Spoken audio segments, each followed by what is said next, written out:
আমরা এখন অবস্থান করছি আলতা দিঘি যেই দিঘিটি আছে দিঘির পাড়ে। তো অনেকদিন পর এই দিঘির পাড়ে এসেছি এবং দিঘিটা দেখছি।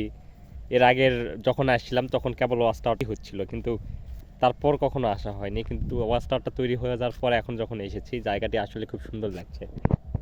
আর এখানকার যে দিঘিটি আছে সেই দিঘিটি এই যে মাঝে মাঝে কিছু বসার জায়গা করে দিয়েছে, যেগুলো আসলে যেগুলা দর্শনার্থী আসবে বসবে একটু বিশ্রাম করবে, কারণ দিঘিটা তো অনেক বড়। আর দিঘির চারপাশ ঘুরতে মানে যদি যদি না হেঁটেই ঘুরতে হবে, যেমন এখন এইরকম রাস্তা করেছে হিয়ারিং।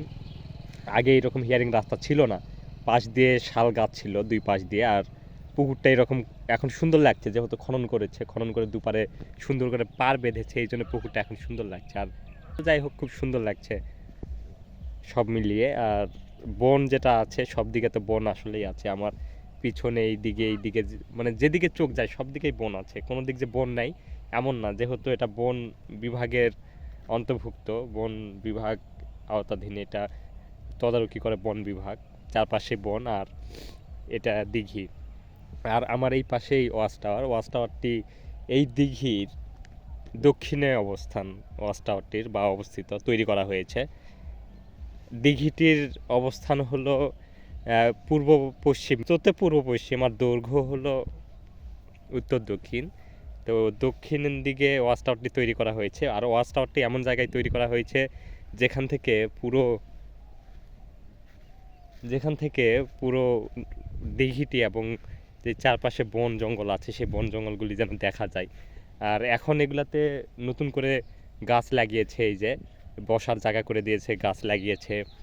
তো এই গাছগুলা আসলে কৃষ্ণচূড়া গাছ আছে, মাঝে মাঝে কিছু ফুলের গাছ আছে, যাতে করে জায়গাটা আরও সুন্দর দেখা যায়। আর এখানে আরও দর্শনার্থী যেন আসতে পারে, এই জন্যে এইসব গাছ লাগানো হয়েছে। আর মাঝে মাঝে দর্শনার্থী এসে ওয়াশরুমে যাবে এবং কোনো রকম বিভ্রান্তির মধ্যে যেন না পড়ে, হয়তো প্রকৃতিক ডাকে সাড়া দিলে যেন তারা ভালো কোনো জায়গায় যেতে পারে। সেক্ষেত্রে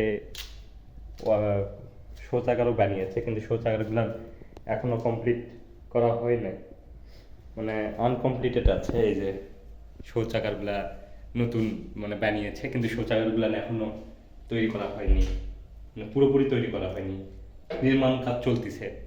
তো এগুলো যখন আসলে তৈরি হয়ে যাবে জায়গাটা পর্যটনের জন্য খুব সুন্দর একটা জায়গা হবে এবং অনেক পর্যটনও আসবে এই জায়গাগুলোতে।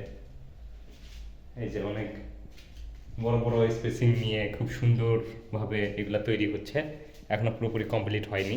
যখন কমপ্লিট হয়ে যাবে তখন আসলে খুব সুন্দর লাগবে, অনেকটা সুন্দর লাগবে। তো আপনারাও আসবেন যারা এখনো আসেননি।